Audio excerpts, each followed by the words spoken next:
많은 사람들이 던지는 질문이 있습니다. 그것이 뭐냐 하면요, 자유의지에 대한 문제입니다. 자, 자유의지가 뭐죠? 자유의지. 자유의지는 선과 악 중에 하나를 선택할 수 있는 힘을 말하는 것입니다.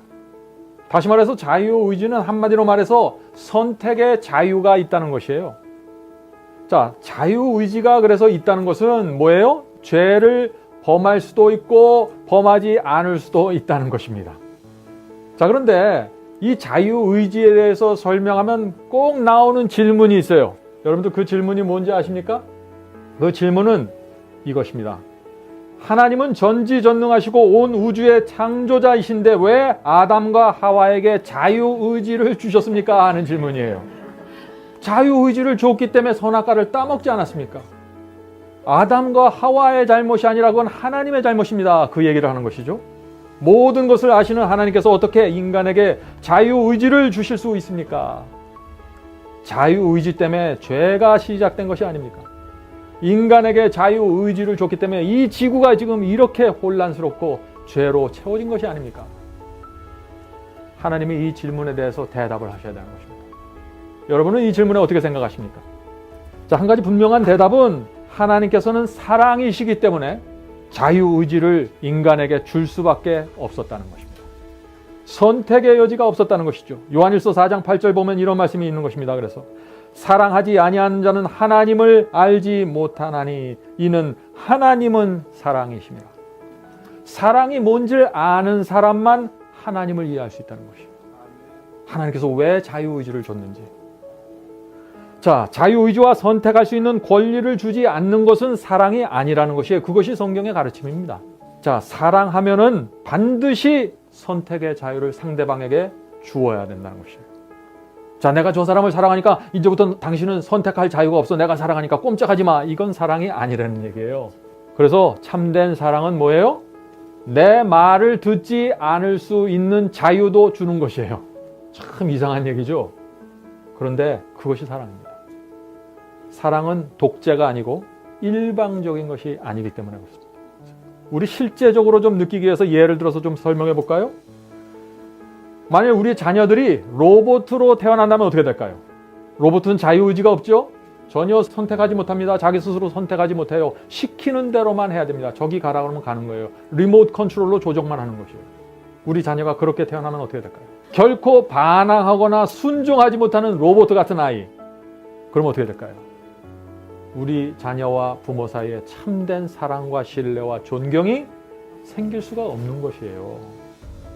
여러분은 어떻습니까? 무조건 내 말에 복종하도록 프로그램된 그런 아이를 원하십니까?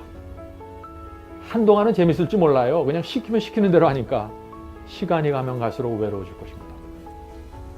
선택의 자유가 없이 로봇처럼 태어난 아이가 어떻게 돼요? 정말 참된 행복과 만족과 감사를 느낄 수 있을까요? 그 아이도 불행하고 어머니, 아버지도 불행한 거예요. 그래서 하나님께서 자유의지를 주실 수밖에 없었던 것이다. 하나님의 행복과 인간의 행복을 위해서. 물론 하나님께서 우리에게 자유의지를 주지 않았다면 어떻게 됐을까요? 죄와 반역은 없었을 것입니다. 그런데 사랑과 신뢰도 없는 것이에요. 그냥 다 하나님도 외롭게 우리도 외롭게 살아가는 거예요. 이 지구 전체가 로봇이에요. 어떻게 생각하세요? 끔찍한 거예요.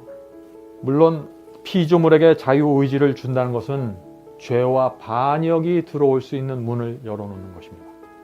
자, 그래서 하나님께서 대책을 세워놓으실 수밖에 없는 것입니다. 자, 우리가 한 가지 결코 잊지 말아야 될 것이 있는데 그것은 무엇이냐면요, 인간에게 자유의지를 준다. 이것은요, 하나님의 입장에서 볼 때는 엄청난 희생을 하겠다는 결정이에요. 어떤 희생일까요? 자유의지를 줘서 죄가 생겨버리면 어떻게 돼요?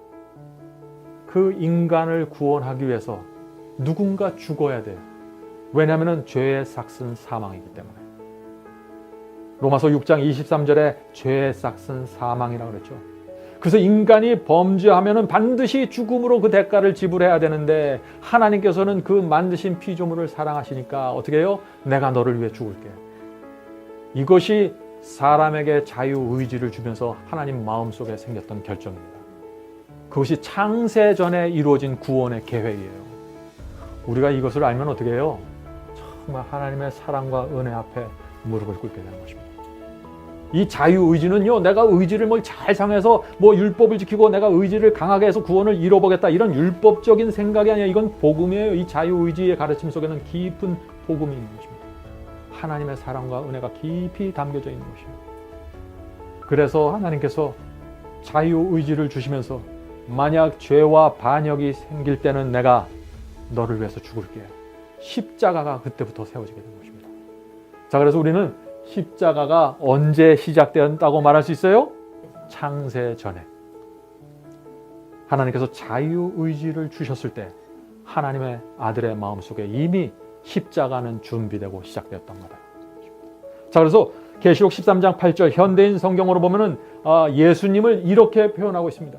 그러므로 세상이 창조된 이래 죽임을 당하신 어린 양. 십자가가 언제 세워졌다는 얘기예요? 유대 땅에 2000년 전에 세워진 것이 아니라는 얘기예요. 지금 요한계시록은 언제요? 창세 전부터. 아담과 하와에게 자유의지를 주었을 때부터 하나님께서는 죽음의 그늘 아래서 사셨다는 것입니다. 십자가의 멍에를 메시고. 자, 여러분들 마음속에 죽음을 품고 산 경험이 있습니까? 끔찍해요. 하나님께서 인간에게 자유의지를 주었을 때 하나님 마음속에 내가 언제 무슨 연도에 어떻게 십자가에 매달려야 된다는 결정이 이루어진 것이에요. 그거에 대한 예언을 다니엘서에 기록해 놓으셨어요. 그 예언을 주시면서 그 예언과 내가 그 예언을 반드시 성취해야 된다는 그 마음의 결정을 갖고 살았다는 것이에요. 그것이 하나님의 사랑입니다. 그것이 하나님의 은혜예요. 자, 그러면 우리가 하나님의 피로 주어진 이 자유의지를 어떻게 사용해야 될까요? 여러분들 잘 명상해 봐야 됩니다.